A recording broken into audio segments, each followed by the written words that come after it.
That's right, you can win your own Wyrmwood Table or BoxThrone Shelf. We just hit 1,000 subscribers last week and I wanted to do a little something to celebrate and also give back to the community that helped get the channel to where it is today. I wanted this giveaway to be substantial and also to be something that I think any one of us would be happy to win. I was really impressed with these BoxThrone Shelves, and personally I think they're the best option on the market. And then of course the Wyrmwood Tables have been getting a ton of love with the new campaign. This isn't the video to enter that contest, but I'll be posting that really soon. If you aren't subscribed to the channel already, make sure to do that so you don't miss that video. And also you can hit the little bell icon if you are subscribed and you'll get a notification of any videos I post. Thanks so much for helping this channel get to 1,000 subscribers. I've been having a lot of fun and I'm excited to see where this channel goes next. If you tuned in last week, we had a contest for a pledge for a smile and a gun, and all you had to do to enter that contest was leave a comment below with the hashtag #booze in it. I use this fancy application that'll randomly draw a winner based on the keyword, and there's a few extra entries down here for my different Patreon levels. If you want to check that out, I have a link to my Patreon in the description below. It's really the best way to help out the channel. But let's go ahead and draw a winner.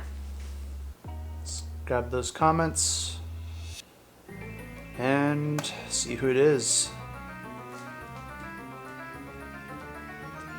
And we have A Online. And I had asked the viewers to leave a comment of a drink that they like to have on special occasions. And A Online's answer was water, responsibly of course. An excellent choice, and in honor of your win, I'd say that qualifies as a special occasion. So cheers to being responsible. I also thought it'd be fun to compile a little list of all the drinks people suggested, so I'll throw that on the screen now.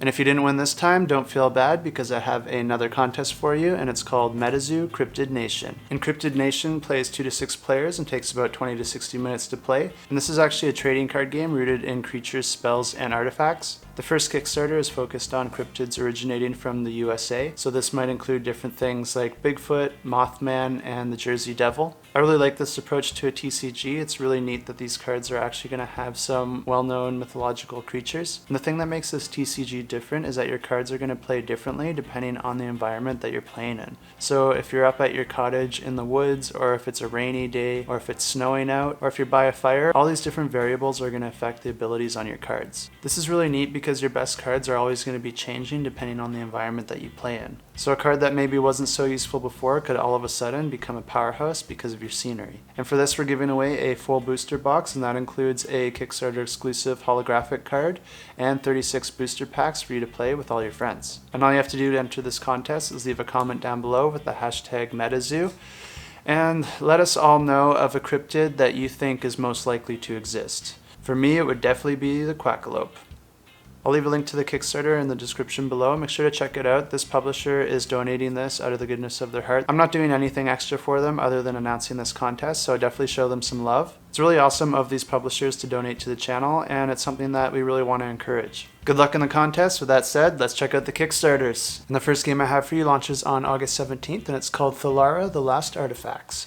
And this plays 2 to 4 players and takes about 20 to 30 minutes to play. Thalara is a land that is full of magic, but the magic is slowly dwindling away. You and your opponents are different mages trying to secure the last of the power that remains, and you're going to be doing this by collecting artifacts. This game includes a few different mechanisms, including area influence, deck building, hand management, and variable player powers. And the thing that makes this deck builder a little bit different from other deck builders is that all your cards are available to you at the start of the game, but each round you're going to select a card to lock to your hand that you'll be able to use every round after that. This eliminates some chance that you normally find in a deck builder, so if you're looking for something with a little less luck in it, this might be a good choice for you. This is a fantasy-themed fighting card game, and the person that gains the most victory points by conquering and collecting artifacts wins the game. And the next game launches on the 18th, and it's called Uprising, Curse of the Last Emperor. And this plays 1 to 4 players and takes about 2 to 4 hours to play. And this game is a cooperative 4X game that takes place in a post-apocalyptic dark fantasy setting. This game has some interesting categorizations on BGG. It says it's a civilization, dice, economic fantasy war game. And in this game, players are working together to try and lead their factions through the dark times and go up against 2 rival asymmetrical factions that are controlled by AI. This game includes a modular board, action point selection, variable player powers, dice rolling,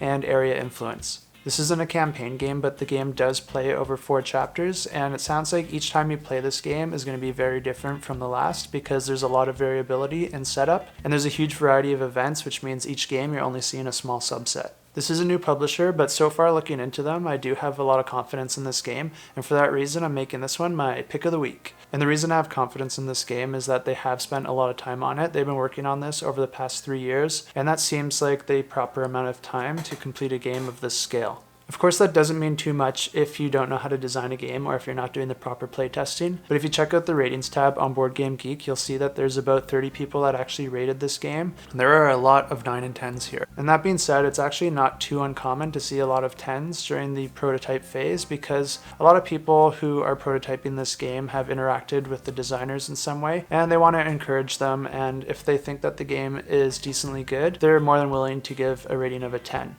What's uncommon is to see so few ratings below a 9. So to have a ratio that's this good with this many people reviewing your game is actually very impressive. Just having this many people review your game is impressive already because it shows me that they've been playtesting their game a lot. To give you some context, most of the time when I check the ratings tab before a Kickstarter launches, there's usually no ratings at all. And if there are, it's even more rare that there's meaningful comments. And the comments are really the thing that set this apart for me. Everything else I said is really impressive, and just that there's this much evidence of playtesting puts this game miles ahead of most other games. There's a lot of really meaningful comments here that give me a lot of confidence. For one, it looks like a lot of these people actually played the game, and secondly, it looks like a few of them even played the game multiple times. It's one thing for people to say that they liked a game, but when they're actually pointing out little details and experiences and getting excited about that really starts to show that you're hitting a chord with your game design. It also gives me a lot of confidence to see that these comments are from people from all over the world, and also that a lot of these comments date all the way back to August of 2019.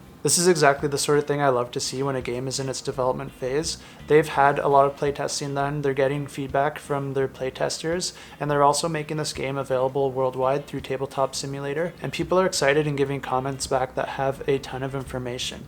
I love it, A++, everyone should be playtesting this way. The fact that all their ratings are so high is just a bonus.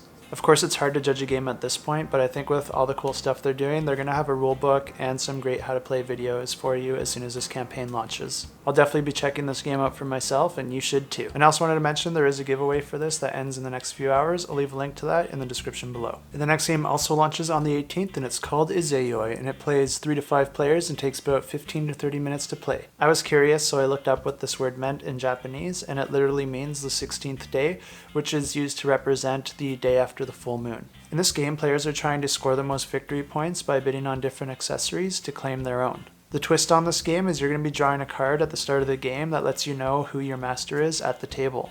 At a point in the game, if your score is higher than your master's, then you're going to be dropped from the game and none of your points matter. Each round, players are going to be voting on 16 different types of Japanese accessories, and the results of that vote is going to dictate who gets that accessory and gains those points. The artwork in this game looks really clean, and I think there's some really interesting design choices when it comes to the voting. When you vote, you're going to be laying down a card that shows who you think should be getting the accessory, and all these cards get lined up beside the item to show a little track extending off with different icons to represent who voted for who. I really like this way of displaying the results, and I think it looks really sharp. Also on the 18th, we have Gem Hunt, and this plays 2 to 4 players and takes about 60 to 120 minutes to play. And in this game, players are different gem hunters traveling around the world, completing quests and facing different dangers along the way. On each player's turn, they're going to perform one movement and one action, and the actions can allow you to mine for different gems, refine those gems, or even sell or purchase items at different locations on the board. This game incorporates area movement, card drafting, dice rolling, and once per game abilities. Also on the 18th, we have the Stefan Feld City Collection, and this is going to include Hamburg and Amsterdam, and there's going to be more games added to this collection as time goes on, and I guess I'll just go through each of these games one at a time. Hamburg plays 2 to 5 players and takes about 60 to 90 minutes to play, and this is a re-implementation of the 𝗚𝗺𝗟 game, and this re-implementation is going to include the City on the Zwin and Pets expansions,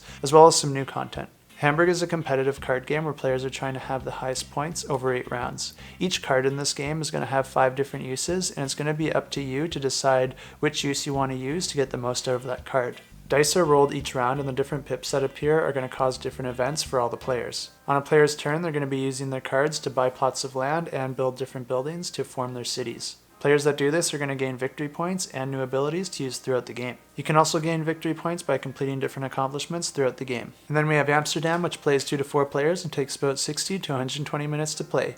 And Amsterdam is actually a re-implementation of Macau, and this is going to have a whole new setting, obviously, and improved card balance and new gameplay elements. In this game, 6 cards are going to be put on display that you're going to be able to spend action cubes for to gain new actions, special abilities, or gain victory points. Next, 6 different colored die are going to be rolled, and the different pips are going to represent how many action points you can get of a given color. Players are then going to select a die and get that many action cubes of that color, and multiple players are allowed to select the same die. Players are going to be putting these action cubes on a track that is as far into the future as the number of action cubes that they took. So the more action cubes you get in this game, the longer you have to wait to have access to them. Once a player actually gets their cubes, they can use them to purchase cards that they have taken, claim one of the 9 types of goods around the city, or ferry goods or workers through canals and warehouses. The player with the most points at the end of 12 rounds wins the game. The next game also releases on the 18th, and it's called Syndicate, and this plays 2 to 5 players and has an unknown length of play. And in this game, players are intergalactic criminals competing to build the largest empire in all of the galaxy. You're going to be completing different missions, setting up criminal operations, and taking down anyone that stands in your way. This game incorporates mechanisms such as area influence, dice rolling, network and rope building, and tile placement. I want to take a second here to thank you for watching the channel, and if you like what I'm doing and you want to help me out, I definitely appreciate a like and subscribe. It's a nice free way that helps this channel get discovered more because it really helps with the YouTube algorithms. I do also have a Patreon that you can check out in the description below if you're interested in that, and if you do subscribe to the channel, you can also hit that bell icon if you want to get notified of any videos that I post. And if you would like to help out the channel but still get something a little nice for yourself, you can check out kickstartergames.com and buy yourself something nice. A small percentage of any purchases you make on the website will come back and help the channel. Just make sure you use the link in the description to check it out. You might also want to sign up to their newsletter because that automatically signs you up for a monthly giveaway. And this month they're giving away a game that I heard a lot of buzz about, and that's High Rise by Formal Ferret Games.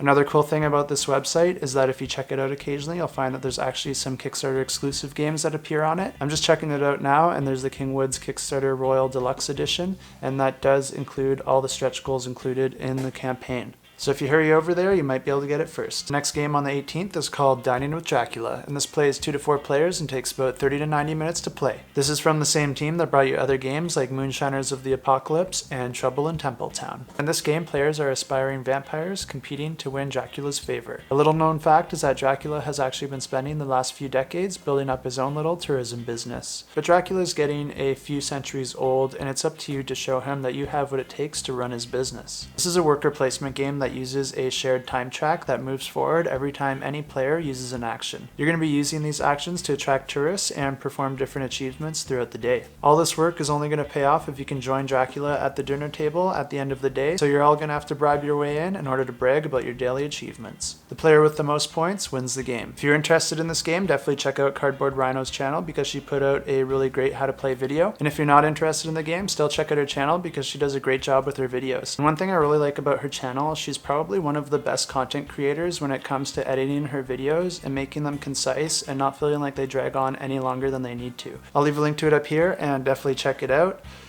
after you finish my video. And the next game also releases on the 18th, and it's called The Werewolf of Rivers End, and this plays 2 to 5 players and takes about 60 to 90 minutes to play. And this is a hidden movement game where one player is acting as an injured werewolf and the rest of the players are angry townsfolk trying to take that werewolf down. It's going to be up to the townsfolk to set up the environment and the board that the werewolf's going to be trying to survive in, and the werewolf's going to be trying to move through that environment trying to escape town before capture. The werewolf's going to be looking for different landmarks to gain their bearings and escape the mob, all the while leaving behind a trail of blood and destruction, indicating to the mob where the werewolf might be. And another game that launches on the 18th is called Tokyo Sidekick, and this plays 2 to 4 players and takes about 45 to 60 minutes to play. This is a cooperative game that draws inspiration from superhero comic books and Japanese pop culture. Each player is going to be playing as a hero and their sidekick, forming their own special backstory and unlocking new abilities as they gain in strength. There's going to be villains that appear throughout throughout the game that gradually get tougher and tougher as the game goes on. All these battles and leveling up is going to lead up to one giant boss battle, which if you can complete, you win the game.